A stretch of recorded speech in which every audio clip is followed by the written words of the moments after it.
बिस्मिल्लाहिर्रहमानिर्रहीम। स्टूडेंट, आज के इस लेक्चर में हम लॉ ऑफ ग्रेविटेशन को डिस्कस करेंगे। लॉ ऑफ ग्रेविटेशन को समझने से पहले हमारे लिए ग्रेविटेशन के कंसेप्ट को समझना लाजमी है। तो कायनात में अगर हम कोई भी दो ऑब्जेक्ट लेते हैं M1 और M2, तो ये दो ऑब्जेक्ट एक दूसरे के ऊपर फोर्स लगाएंगे, जिसे हम ग्रेविटेशनल फोर्स कहते हैं। तो इस फिनोमेना को ग्रेविटेशन कहा जाता है। तो सबसे पहले हम इसकी डेफिनेशन देख लेते हैं। Everybody in the universe exert a force of attraction on every other body, this phenomena is known as gravitation. तो इस फिनोमेना को हम ग्रेविटेशन कहते हैं। अब ये ग्रेविटेशनल फोर्स जो ये दो ऑब्जेक्ट एक दूसरे के ऊपर एक्सर्ट कर रहे हैं, क्या ये ग्रेविटेशनल फोर्स उन ऑब्जेक्ट के ऊपर जो चार्ज है उस वजह से एक्सर्ट हो रही है, या उनके मैसेज की वजह से, या फिर कोई और इलेक्ट्रिक या मैग्नेटिक फिनोमेना है उस वजह से। तो ये जो फोर्स दो ऑब्जेक्ट एक्सर्ट करते हैं एक दूसरे के ऊपर, ये उनके मैसेज की वजह से और ना कि उनके चार्जेस या कोई भी मैग्नेटिक फिनोमेना है उसकी वजह से। सही है। ये जो फोर्स दो ऑब्जेक्ट ग्रेविटेशनल फोर्स एक दूसरे के ऊपर एक्सर्ट करते हैं, ये उनके मैसेज की वजह से। तो इसी ग्रेविटेशनल फोर्स को मेजर करने के लिए न्यूटन ने लॉ ऑफ ग्रेविटेशन दिया। यानी कि ये ग्रेविटेशनल फोर्स की मेजरमेंट के लिए न्यूटन ने अपना लॉ ऑफ ग्रेविटेशन प्रेजेंट किया। अब सबसे पहले हम दो ऑब्जेक्ट लेते हैं, एक का मास M1 है और दूसरे ऑब्जेक्ट का मास M2 है। इनके सेंटर्स के दरमियान जो डिस्टेंस है वो D है।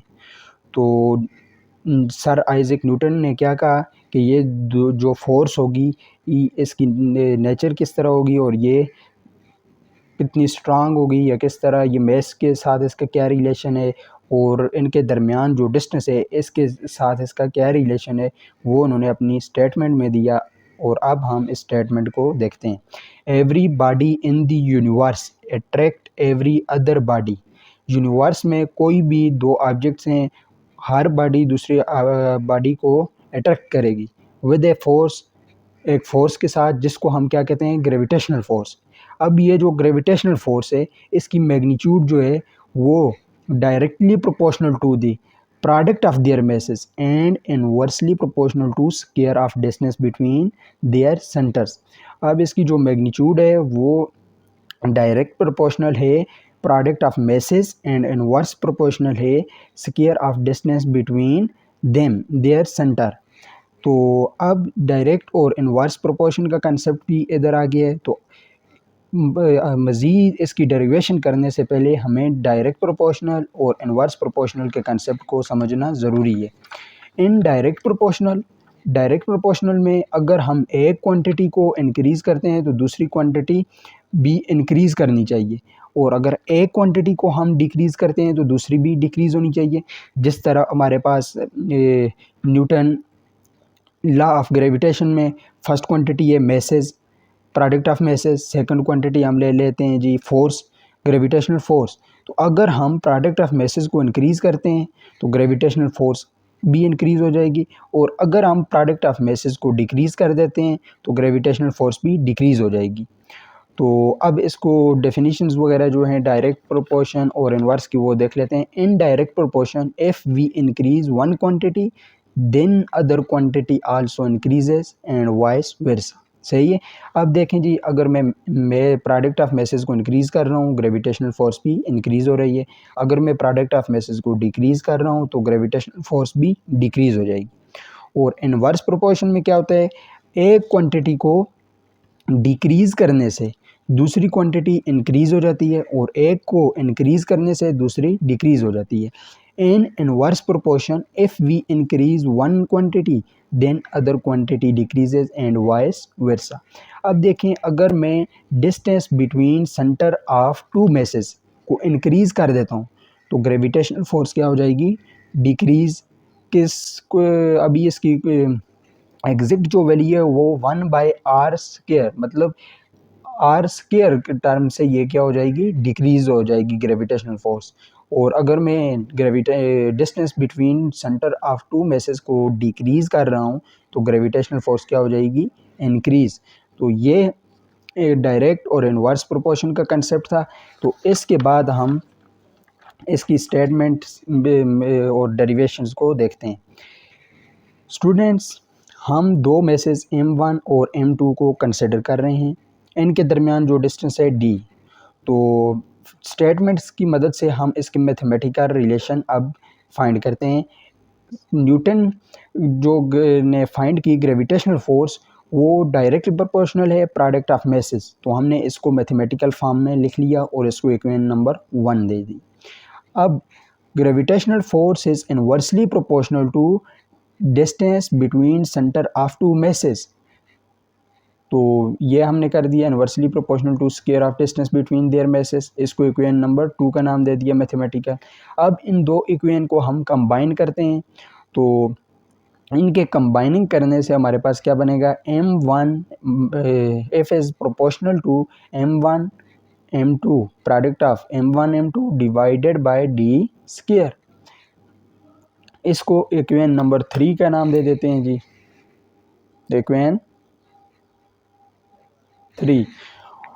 तो जब हम प्रोपोर्शन का साइन रिमूव करते हैं किसी भी उसमें इक्वेशन में, तो हम उसकी जगह पे एक कांस्टेंट लेकर आते हैं प्रोपोर्शन की जगह पे। तो इधर जो हम कांस्टेंट लाएंगे वो है यूनिवर्सल ग्रेविटेशनल कांस्टेंट, जिसको हम G से, कैपिटल G से रिप्रेजेंट करते हैं। तो here G has proportionality constant and known as universal constant of gravitation। तो हमने इसकी जगह पे G पुट कर दिया। तो ये हमारी इक्वेशन नंबर 3 स्टार हो जाएगी। सही है, इसको 3 स्टार का नाम दे देते हैं। तो अब जो वैल्यू ऑफ G है वो कितनी है जी, SI यूनिट्स में जो वैल्यू ऑफ G है वो है 6.673 मल्टीप्लाई बाय 10 की power minus 11 newton metre square पर किलोग्राम स्क्वायर। ये जो न्यूटन मीटर स्क्वायर पर किलोग्राम स्क्वायर है, ये इसकी यूनिट है G की यूनिट। G की यूनिट न्यूटन मीटर स्क्वायर पर किलोग्राम स्क्वायर।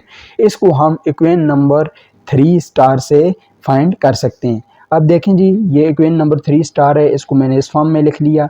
अब इसको क्रॉस मल्टीप्लाई जब मैं करूँगा तो मेरे पास इक्वेशन जो बन जाएगी वो कुछ इस तरह, ये जो राइट साइड का डिनोमिनेटर है ये लेफ्ट साइड पे जाके नोमिनेटर से मल्टीप्लाई हो जाएगा, और जो राइट साइड के नोमिनेटर G के साथ मल्टीप्लाई हो रहे हैं वो लेफ्ट साइड के डिनोमिनेटर के साथ जाके मल्टीप्लाई हो जाएगा। सही है, क्रॉस मल्टीप्लिकेशन के ज़रिए हमने इस इक्वेशन को इसमें चेंज कर दिया। अब जो G की वैल्यू आ गई है वो है FR square divided by M1 M2।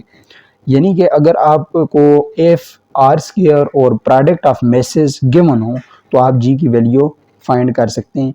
तो अब देखें, हम इधर हमारा जो मेन फंक्शन है वो हमने इसकी यूनिट फाइंड करनी है। यूनिट क्या है, किस तरह डिराइव करेंगे।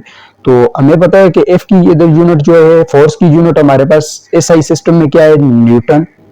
डिस्टेंस की यूनिट क्या होती है, मीटर, और डिस्टेंस का स्क्वायर लेंगे तो क्या हो जाएगी, मीटर स्क्वायर।